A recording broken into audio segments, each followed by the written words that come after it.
It's already 7 p.m. and this video is going to be a race against the clock to film it before I lose all the daylight. Hi everyone, welcome back to my channel. My name is Michaela and in today's video I am here to do my May wrap-up video. So May was a very bad reading month for me. If you've been watching any of my videos lately, you probably already know that. I read a total of 13 books, however, 3 of those books were DNF. So technically 11 books, but I have 13 to talk about. So let's go ahead and try to speed run through all of these books. I want to keep this short and sweet because I am battling the daylight here, and this is the only time I have to film this video. So I'm going to discuss these books in the order from which I rated them, starting from the lowest to the highest. So let's go ahead and discuss my 3 DNFs first. Okay, so the first DNF to talk about is The Good House by 𝚲𝚃𝚃𝙷. I had really high expectations for this book. I also really wanted to read this for a vlog. I wanted to do like a haunted house themed vlog with all haunted house books. And May has not been a good month for me. I have fallen quickly into a reading slump, and all the plans I had for May totally just fell through. So, I mean, it's okay. I'm not going to be too hard on myself about it, but I had really high expectations for this book, and because I love haunted house stories, I love anything paranormal or ghost themed. So I thought I would really enjoy this book, but it just was not for me. And I'm not giving up on this author. I do want to try other things from them, but let's go into why this book did not work for me. So, quick synopsis. In The Good House, we are following a mother who has recently lost her son. There was like an accident at a 4th of July party and her son passed away. And in the future, we're like flashing back to what happened with her son, like how he died, and she's living at this house that I think was like passed down through generations, and it's kind of a haunted house. You guys, I'm sorry, I DNF'd this book, so I know this is not a very good synopsis. I know some of you guys out there love 𝚲𝚃𝚃𝙷, so you're probably going to be able to correct me in the comments and supplement my synopsis here if I'm not doing it justice. But I had a very, very difficult time getting into this book. The story was not grabbing me. I did not like any of the characters. Nothing about it was keeping my interest, and this book is like 600 pages long. So a 600-page book that I am bored out of my mind by is not keeping my interest. I hate all the characters. I don't like the writing. I can't, you know, and I'm in a reading slump. So in this book, lots of these books are the contributing factors to why I am in a reading slump. Okay, so just let's go through some of my notes. I was getting very frustrated by this book. I felt like it was very overwritten, and anything that was spooky or scary or could have been scary felt so overwritten with superfluous droning details that it totally took any of those scares and just did away with them. Like I said, I hated all the characters, especially the dad, 𝚲𝚃. He was so unbelievably annoying. There is also some very random things that this author threw into her book. So trigger warnings for a few things I'm about to say about this book. Just keep that in mind. There's a moment where the dad talks about possibly, and I don't know if he actually did this, but he's like remembering this moment where he sexually assaults a 13-year-old girl. I feel so uncomfortable even saying that out loud, but it was so uncomfortable to me. There was a moment where him and all his dude friends were like standing outside their car, and there was like this 13-year-old girl that like he was talking to and trying to bring her back to his car. And once she seen that there was like other men in the car, she got scared and was trying to get away. I was so confused, and I want to say I was giving this book my full attention, and I want to say this about all these books I'm going to speak about in this video. I was giving this book my full attention in the beginning, and as soon as, you know, it started to lose my interest, my mind started going elsewhere, and especially this book, I started skimming it. So I want to say I might have misread something in that moment, but there was definitely a moment with a 13-year-old girl where there's sexual undertones, where this dad, 𝚲𝚃, is like going to or did assault her. It was very strange. I don't know why the author put that in there. There was another moment, you guys, this is so disgusting, and I'm just gonna say it, okay? So trigger warning again. There's another disgusting moment where there's this friend, and I really don't understand what this woman played a part in this book. Like, a lot of these characters, I didn't understand what their role was in the story. But there's this woman who's friends with the mother character. Her name is 𝚲𝚃, the friend, okay? 𝚲𝚃 has a husband named Art. And there's this moment where they're in their bedroom talking together. And the husband, 𝚲𝚃's husband, Art, she calls him Uncle Art. And she pretends, she acts like she's a little girl and talks about how her husband is turned on by that, by her calling him uncle and infantilizing herself, and he's turned on by the thought of doing things to her, pretending that he is her uncle. That turns him on. Please tell me why 𝚲𝚃 and 𝚲𝚃 wrote that into this book. It was completely unnecessary. It was disgusting. It disgusted me to my core, and being her calling him Uncle Art and being turned on by it, and him being, no, absolutely not. Nope, nope, nope. I wanted to DNF right then, but I kept pushing through, and I kept getting frustrated because there's a lot of sexual content in this book, and that is not my taste. I don't like that in my books, okay? I mean, it can be there, but I prefer it to be like fade to black or off page. It's just not my taste, okay? And that's fine. It doesn't have to be my taste. It's not for everyone. And there was a lot of on the page sex in this book, so that was another no for me. So I started skimming, you know, just so I could get to the end to see what the heck was gonna happen. And by the time I got to the end, I really did not understand what the ending was about. I didn't understand the point of this book. I didn't understand it at all. Nothing was scary to me. This book actually reminded me of a book I read earlier this year, Reprieve by 𝚲𝚃. This reminded me of that in the way that it felt like literary fiction and not horror. It felt kind of like meandering, all over the place, slow, slice of life sort of book where we're following this family and their lives. So I can see why people would like those aspects, but that was not what I was looking for getting into this. I would not call this horror. And some of those really crazy red flag moments, the thing with the 13-year-old and the dad, and then the thing with the Uncle Art, disgusting. Like, why did she put that in there? Please tell me why she put that in there. And if that is something that comes up in her other books, I'm not interested in reading other books from her because it's unnecessary and it's gross. Okay, I've spoken my piece. The next DNF I have to talk about is House of Cotton by Monica Brashears. So I actually have a video where I did like a recent reads and talk about a few of these. So any of those books that I talked about in that recent reads video, I'm going to keep this to like 60 seconds. So House of Cotton by Monica Brashears, I talked about already. In this book, we're following a woman who gets a job working as a model for a funeral home where she models as dead people. Okay, so I DNF'd this book because my hold ran out at the library. I got to 64% into this book. For The Good House, I did get to the end of the book, but I skimmed a ton of it, so I can't say I read it. I can't like check read, you know, because I skimmed a lot of it. But in this book, I didn't even get to the end. I got to 64%, and I had to return it to my library because my hold ran out. However, I already was wanting to DNF it, and I'm not going to place a new hold and try to finish it. I did not like this book because there was a gratuitous amount of sex in this book. Like I just said, that was not my taste for The Good House.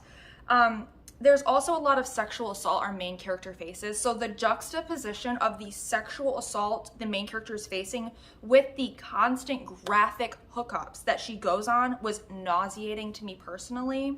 There's really horrible descriptions in this book that I do not want to trigger anyone and talk about, but there's a very, very disturbing scene while she's at work. There's so many disturbing scenes in this book, you guys.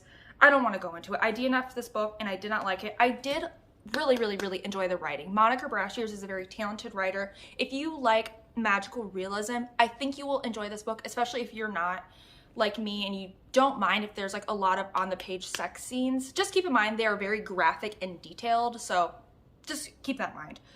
Moving on. The next 1-star book. Oh, wait. 3 DNFs. What's my other DNF? Oh, okay.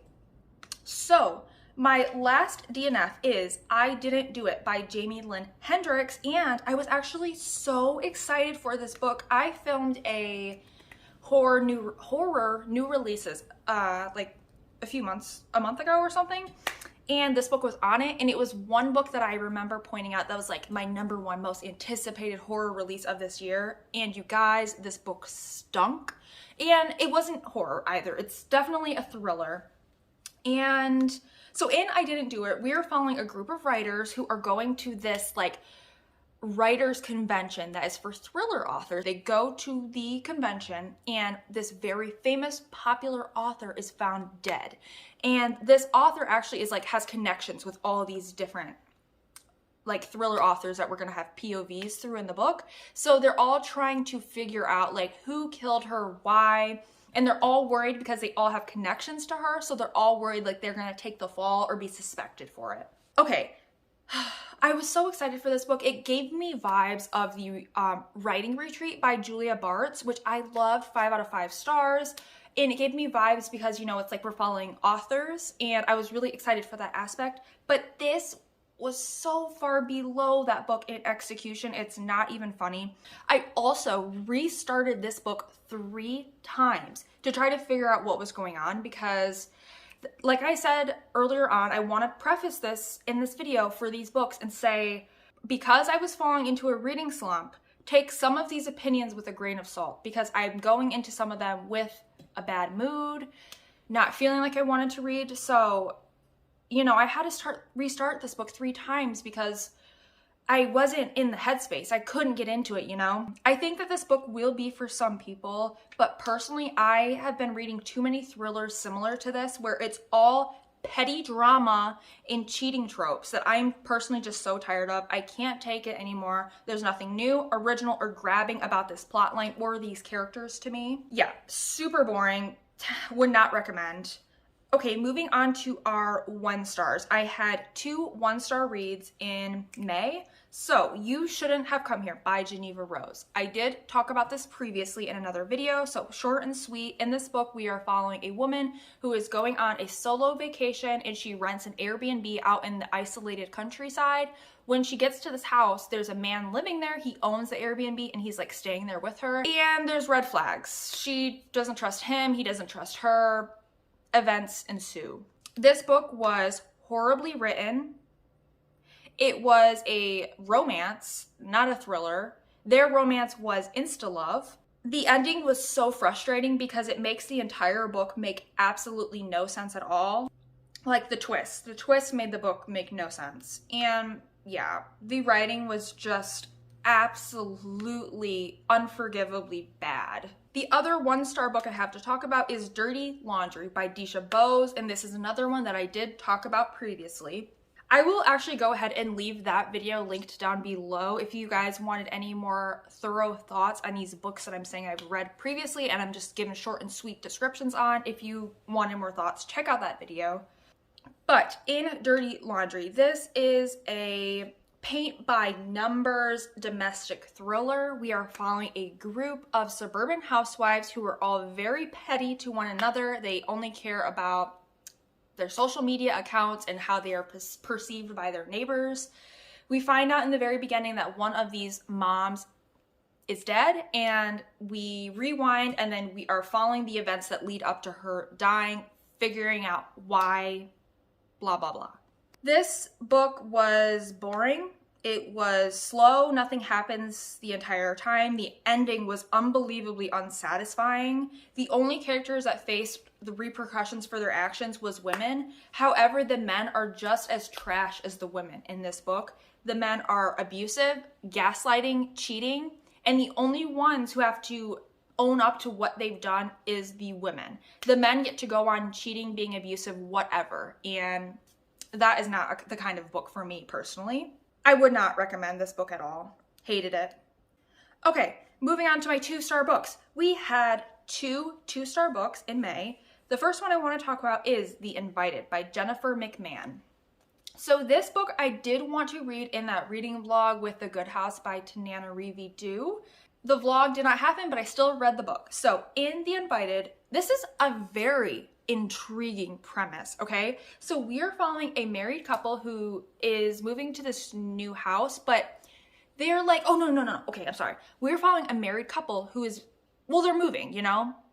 but they're living in a trailer while they are building a new house. So the materials that they're using to build their new house are actually like they're all like haunted materials. They're involved in some sort of tragedy, whatever.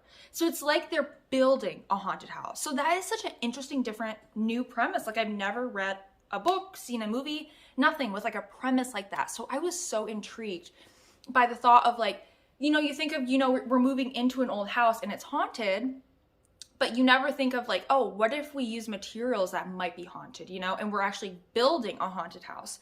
They don't know that though. They don't know they're building a haunted house. It just kind of turns out that way. So exciting idea, boring execution. This novel is very slow going. It never really picks up. Also, there's time flips in this, which I really did not understand. This is one of the books in this batch that had to meet me where I am. And what I mean by that is, like I keep saying, I'm in a reading slump. I have not been enjoying the books I'm reading, especially when you've picked up like 3 books in a row that's like DNF, 1 star, DNF. The next book you pick up, you're not going into that happily, right? You're going into that prejudice, like bad mind view that like, oh God, like this again, or I'm gonna hate this, you know?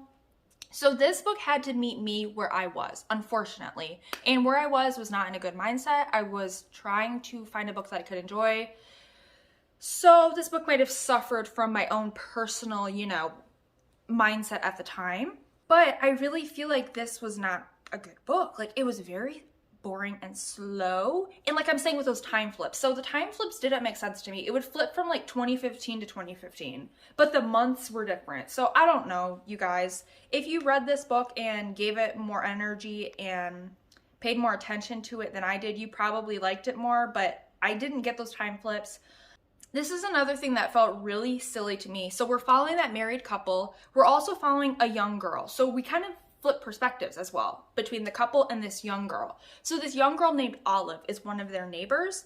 And so she's like 15 years old. And apparently she starts sneaking into their trailer that they're living in and stealing their money. And one day the husband like catches her doing that. What does he do? Like ties her up? I think he ties her up. And then the wife comes and finds them. She's like, oh my God, there's this girl tied up and you're like standing over her, you know? And he's like all angry, like she's been sneaking in and stealing our money. So all this happens and she just apologizes to them. She's like, I'm sorry, I only stole like $20 here or there, blah, blah, blah. And then she starts hanging out with them and becomes like this cute little neighbor kid that the wife is like protecting and stuff. And like this girl has a little bit of a troubled past. Like her mom has disappeared. They think she's dead. But it was so weird to me. Like she's been sneaking in, breaking into your trailer. And that was so weird to me. Like if this person was breaking into my house and stealing my money, there ain't no way that I would be getting along with them and like taking them under my wing, you know? Like, no, I'm going to find their parents and telling them what's up, you know? Also, the married couple is extremely annoying. They just start having marital issues as the book goes on, and I was not here for it. I didn't care. Oh my God, there's this ridiculous quote. There's this ridiculous quote, 86% into this book. Listen to this quote, okay? She was wearing so much eyeshadow and mascara that Helen was amazed the girl could keep her eyes open. Who wrote this book? How old is Jennifer McMahon? She sounds so prejudiced and old. Like, I hate that mindset of looking down on women and girls who like makeup. That is not a thing. Like, that you're wearing so much eyeshadow and mascara that you can't keep your eyes open. Like, that's not a thing. Ooh, I'm sorry. That is like a pain point for me. I don't like that like viewpoint of looking down on other women for enjoying makeup and mascara. Like, it makes me think Jennifer McMahon probably doesn't like makeup, and that's fine. That is fine if you don't like makeup and don't wear makeup, but please don't look down on other women who do. Like, that is a pain point for me, because I feel like that's like the patriarchy has convinced women that if other women like stereotypically feminine things or like to do things for their appearance, there's something shallow or wrong with them, and it's just not true, okay? I wear makeup and I enjoy makeup for my own self personally. It is a creative outlet. It is artistic. It's fun. It's a stress release thing for me, like doing art, you know? It's it's nothing to be looked down on. So it's just frustrating that this woman is like, she's wearing so much eyeshadow and mascara. Helen was amazed the girl could keep her eyes open. Like, God, Helen. I'm done, okay? Boring, silly, no. Okay, the next 2-star book I have to talk about is The Last Word by Taylor Adams. I'm trying to speak slower because I am in a rush to get this video filmed. I've been drinking coffee and I know I'm a bit hyper right now, but thank you for bearing with me. I'm trying to enunciate and speak slower. The Last Word by Taylor Adams. So this man, Taylor Adams, he wrote No Exit, which I know has been very successful and popular. I've never read No Exit, so I don't know if that's good or not, but The Last Word was not good. It was not good, okay? Although I do want to say, all the other reviews I've been seeing coming in for this book have been highly, people have been enjoying this book a lot. I've seen rave reviews, and I think it might just be a me thing for this book, but I did not enjoy it at all. So in The Last Word, it's that same trope that I really enjoy where we're following like an author, and well, our main character is not an author. So she has this thing that happened in her past. We don't know what it is, but she's like escaping her past, and she's going to stay at this beach house and just trying to regroup, get away from life, you know, and get herself back together pretty much. And while she is staying at this beach house by herself, beginning of the book, she reads this like book she buys this book on her Kindle for like 99 cents. And it's a horror book and she hates it. So she goes in and she leaves like a 1-star review on Amazon or something. And the author responds to her review and he's like, oh, you should never write negative reviews. You should only leave positive reviews. You're affecting my livelihood. You're affecting blah, blah, blah, blah, me. And I want you to take your 1-star review down. And she says no. And she keeps it up and he keeps harassing her. And then she starts to get very scared staying at this place by herself because the threats from this author have escalated and she thinks he might be coming after her, okay? I do want to say that I think this book will have an audience. Like I've said, I've only seen really high praise for this book, but it was not for me. It was hard for me to get into it because it has such a silly premise. Like once we get into the middle point of this book and onwards, you guys, this book goes off the rails. It is insane. And I feel like I shout this book out multiple times all the time, but let me just say it one more time, okay? The Writing Retreat by Julia Bartz. That is a book that has had very mixed reviews because of this reason, where people say, and I understand, the middle to end of that book, The Writing Retreat, just goes off the rails, you guys. It's crazy. It's unbelievable. It would never happen. And that's what happens in this book, The Last Word, and it didn't work for me in this book while it did in The Writing Retreat. So maybe it just found me at the wrong time. Like I said, a lot of these books have been having to meet me where I am and not me meeting the book, you know? So a lot of them didn't really get a fair chance, and I'm sorry about that. But if you like classic unrealistic slasher films, i.e. Halloween or Scream, where the villain is cartoonishly evil and somehow prevails in their ridiculous vendettas, I think you will enjoy this book. The Last Word to me reads like a classic slasher film. And I know that sounded negative what I just said, but it's not a negative. I mean, kind of it's a negative, but some people love those movies, you know, like Halloween. You know what I'm talking about, right? Where the villain never dies, he somehow always gets some, he comes out of nowhere and he's like an indestructible robot. I think if you like those movies, you would like this book because that's how the villain felt to me. That's how this book felt to me. Like unbelievable, ridiculous, that would never happen. But at the same time, like I know those movies are fun, right? So if you like the vibes of that, try out The Last Word. You might like it because I'm one of the few people I've seen. I haven't really seen anyone else, honestly, who have not rated this book highly. So I would be interested to know if you guys like this book and if I'm the only one out there who did not like it. I want to say there is trigger warnings for animal cruelty in this book, which I found so unnecessary. Again, why are you authors adding these things for shock value to NaNoWriMi do? You're adding it for shock value. That thing with Uncle Art did not add nothing to the plot, to the story. It didn't add scares. It just makes your reader feel alienated, disgusting. So this thing that happens to the dog in this book is completely unnecessary, and I don't like animal cruelty at all. So if you find animal cruelty triggering, don't read this one, okay? Because what happens to the dog is unnecessary. Oh my god, okay. The narrator in this book, she constantly is like personifying her dog, right? So she's by herself in this beach house and she's like having conversations with herself, she's kind of like talking to herself and her dog. And she keeps like, when she interacts with her dog in her head, she'll give like her dog a voice in her head. And she'll imagine like her dog speaking to her and saying something to her. And she'll imagine the dog calling her mom. So the dog will be like, "I'm hungry, mom." And it got so annoying and repetitive because she would keep doing that, like thinking the dog is speaking to her and calling her mom. And I was like, can we please stop with that? I did find the foreshadowing to be very heavy-handed in this book. Oh god, you guys. And I hated the villain. I hated him. He is like an incel, okay?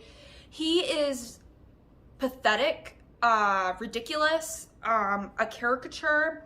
He salivates over murdering women and disgusting things that he's done to women.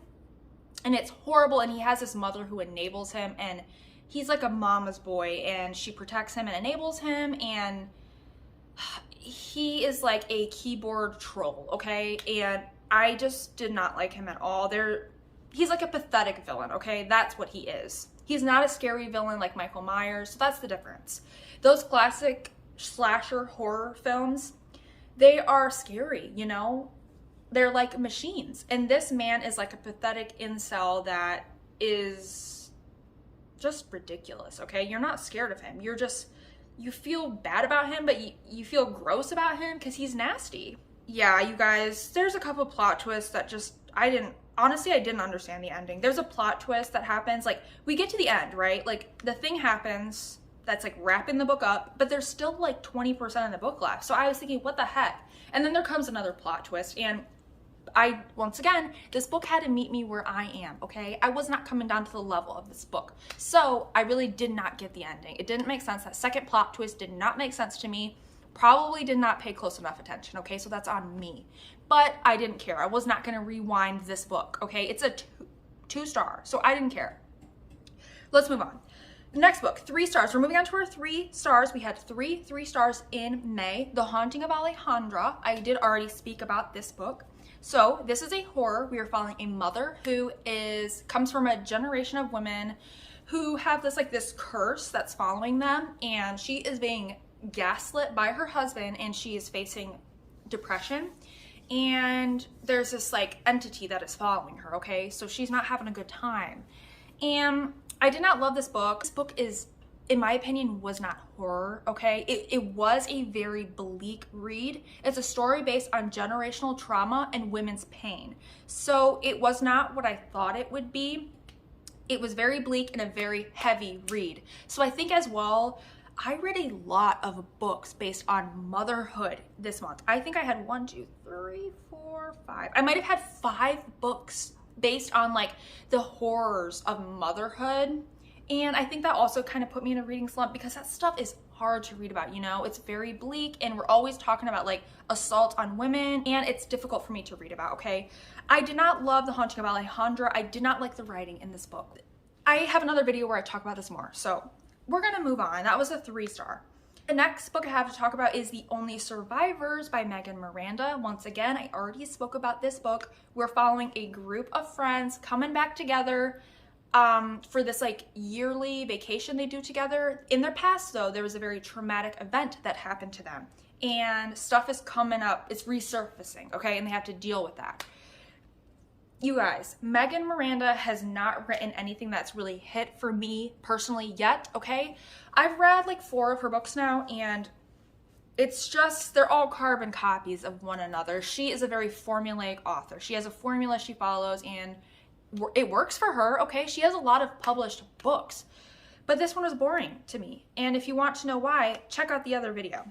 Okay, the next 3 star book I have to talk about is Mothered by Zoe Stage. And I hope that's how you say her name. That's a very interesting way to spell Zoe. Okay, this book, oh my God, that is one of the most beautiful covers I have ever seen. I love that cover, everything about it. The font, the colors, the ominous antique scissors. I just love it, okay? While the cover is a 10, the story inside is lacking. So in Mothered, we are following a grown adult woman with her mother, who, this is set during the pandemic, and this woman has just like bought her own home. She lives by herself, and her mother is going through hard times and asked to move in with her daughter. So the woman who owns the house is so apprehensive because she has very trauma that she has not dealt with in her past, and she doesn't want her mother to come back and live with her, but she's struggling to afford living, you know, her lifestyle. She's struggling to afford her house, so she lets her mother move back in with her to basically afford her lifestyle. And, you know, stuff ensues from there. I have not seen positive reviews for this book at all. It has very bad ratings on Goodreads. It has a 3.33, which is low.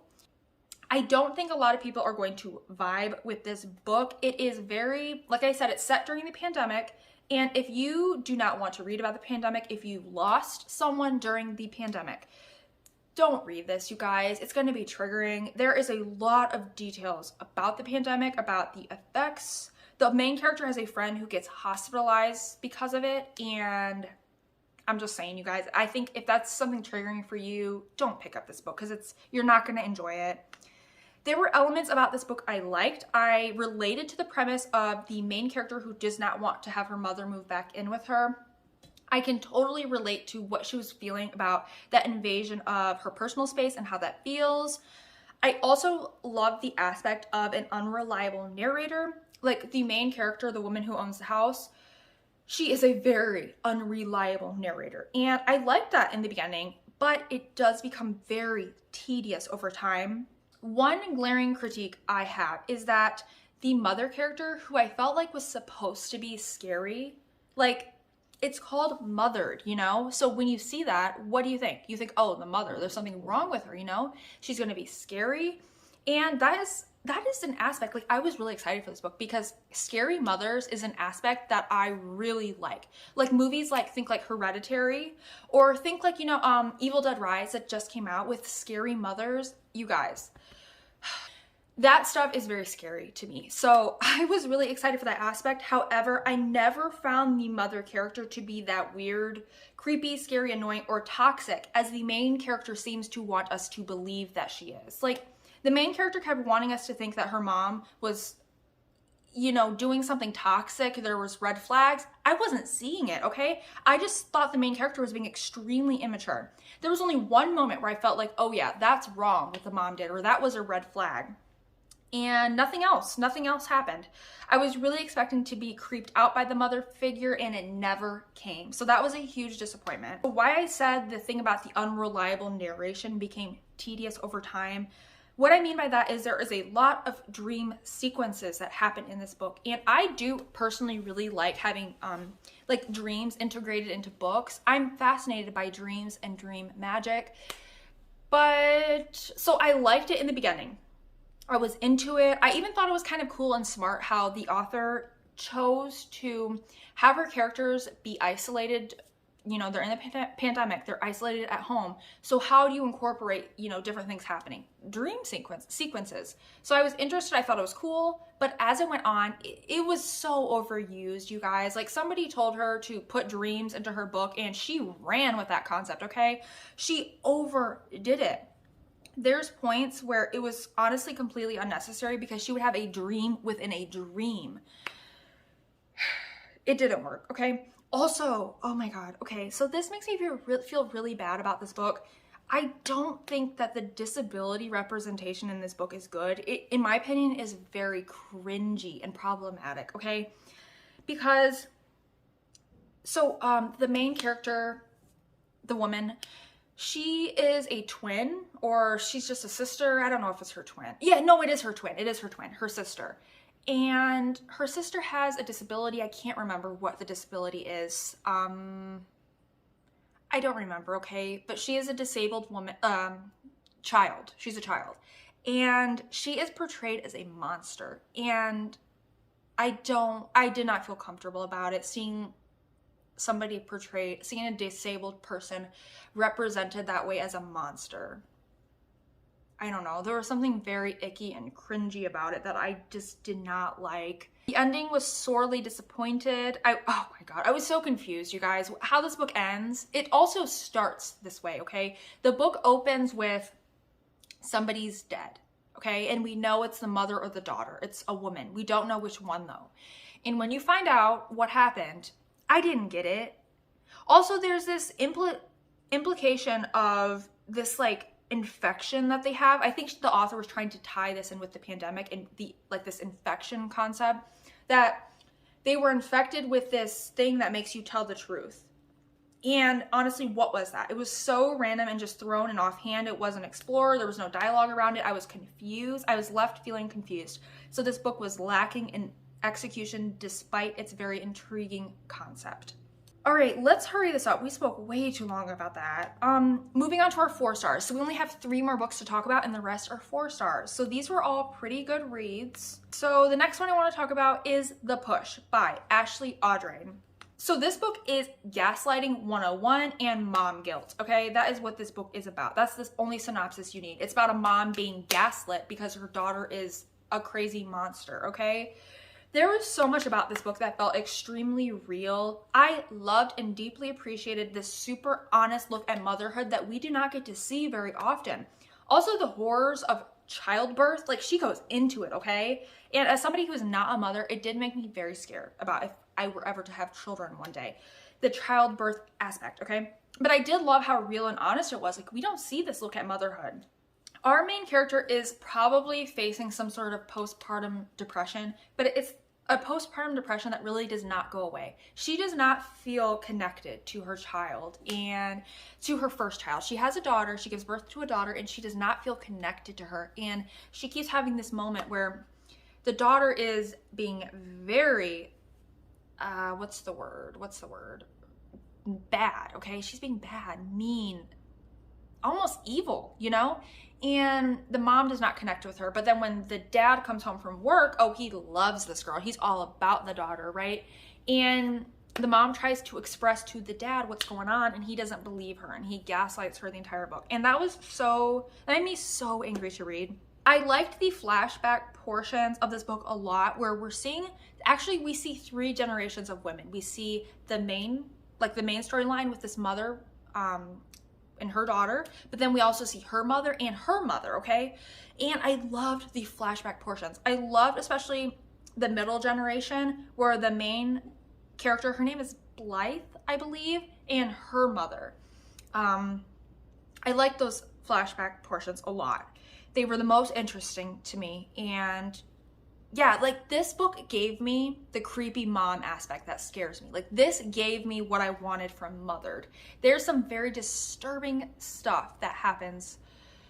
Ooh, some disturbing flashback stuff that happens. And yeah, it was pretty scary to read at times. There was a lot of things, like, this book will make you very angry reading it, and it made me very, very angry. So that's another thing. Like I'm saying, all these books I kept reading about motherhood this month was bringing me down mentally, emotionally. Like, this book is good. It is a good book, but it brought me down, okay? It's not a happy read. It's very bleak. And when you're reading bleak books back to back to back to back, that affects you. It affected me, and probably, like I said, is a contributing factor to my reading slump right now, and why everything I've been reading, I'm like, I hate this. This is not good, because I'm angry. I'm in a bad mood.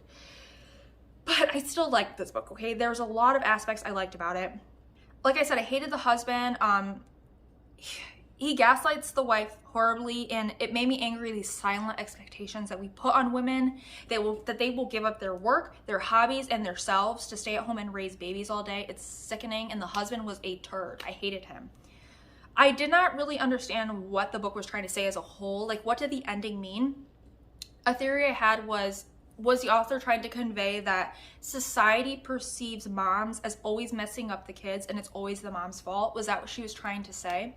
Because there's never really a resolution. I mean, there is the last sentence of the book. There's kind of like a moment, you know, where, because the whole time the mother is being gaslit and the daughter is being evil and nobody believes her. And they push the mother off into the fringes of society, and it's her fault.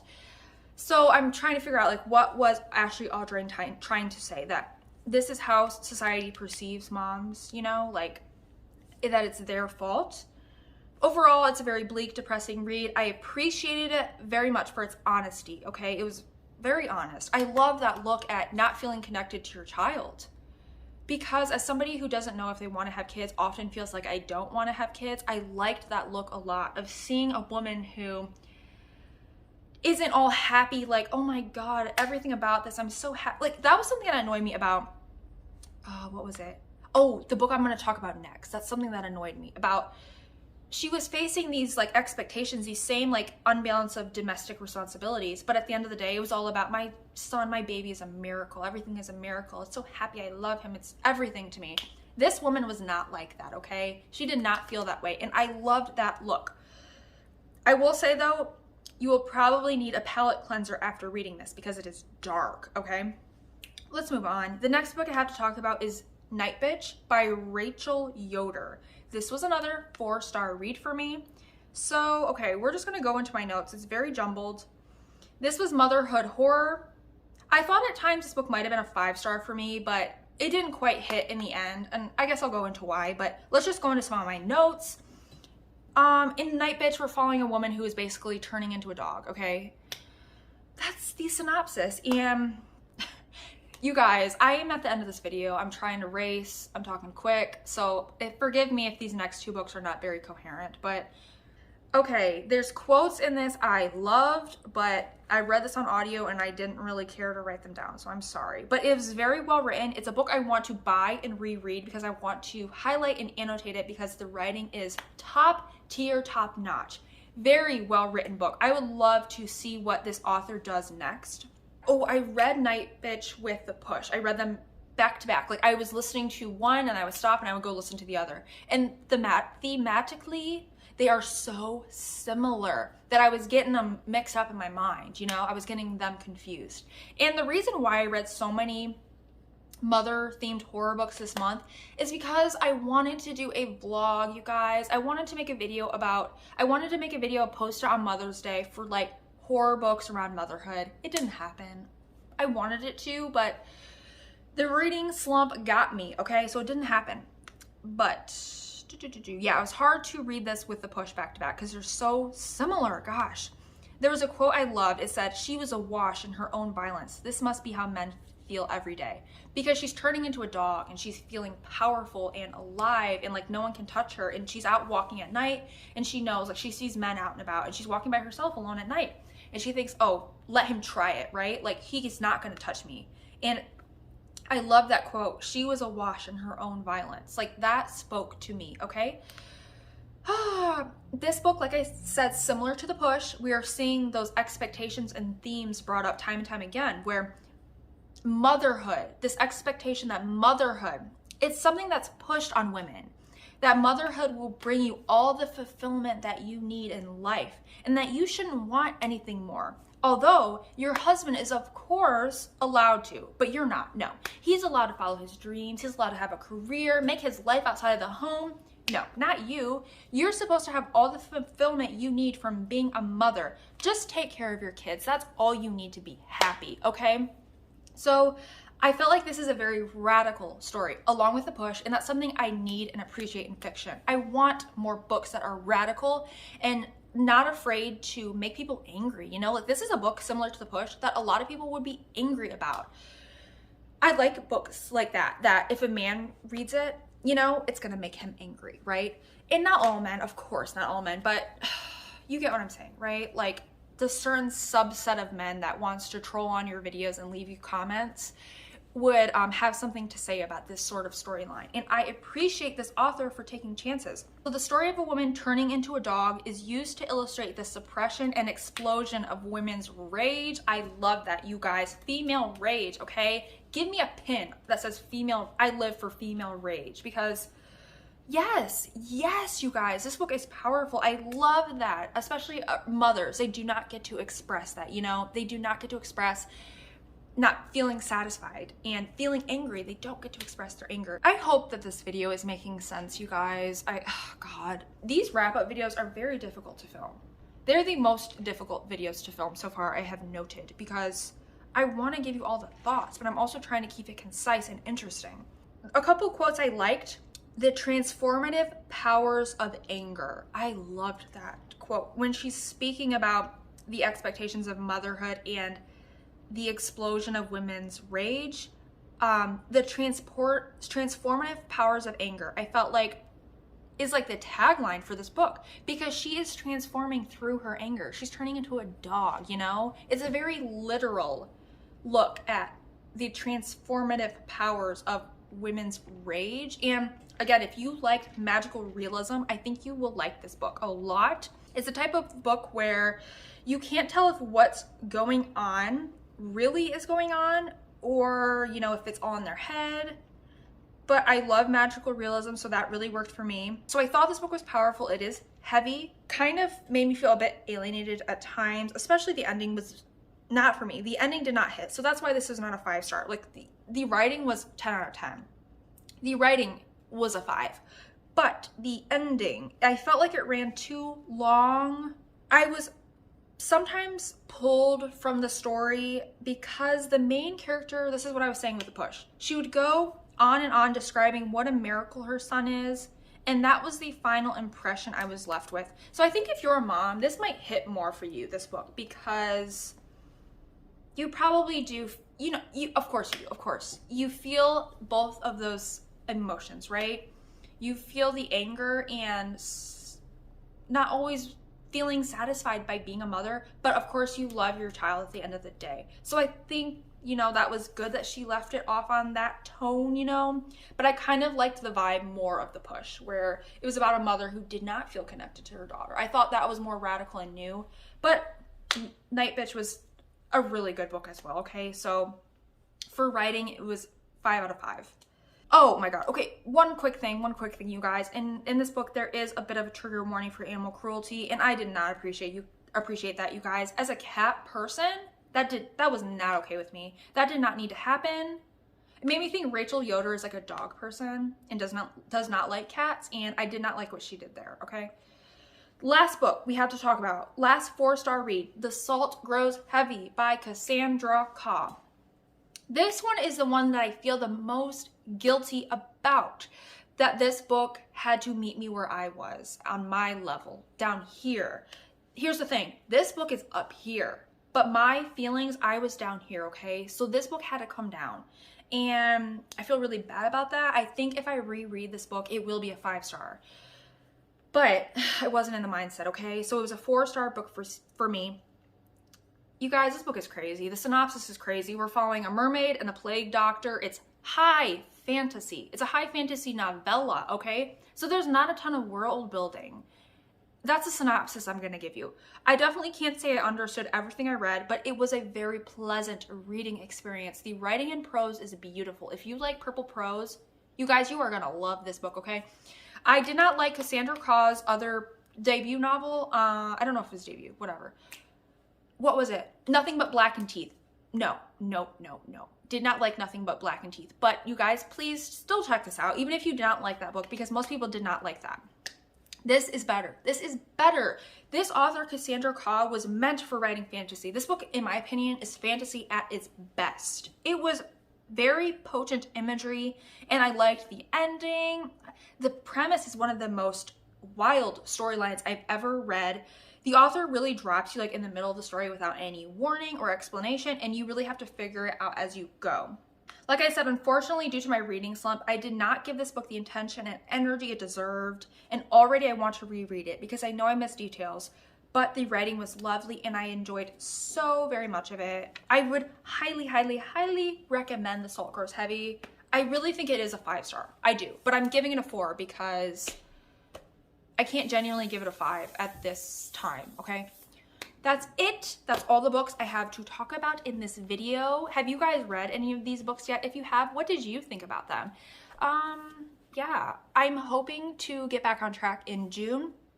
I've been mood reading already, so it's like June, I don't know what day it is in June, okay? But I've been mood reading and giving myself a break, letting myself off the hook, and also picking up lighter reads. You know what I've been reading? I've been reading some cozy mysteries, okay? Because I need that. I need those lighter vibes. I still want the mystery aspect, but I need lighter reads. I'm done. I can't read any more super bleak, heavy reads, okay? I need something to uplift my spirit. Yeah, so that's it, you guys. I hope this was not this energy. I feel like the energy in this video is very chaotic. I feel chaotic. I've been drinking a lot of coffee and it probably comes through. So thank you guys so much for watching and dealing with me in this video. But other than that, I will see you in my next one. That's terrible. Oh my God.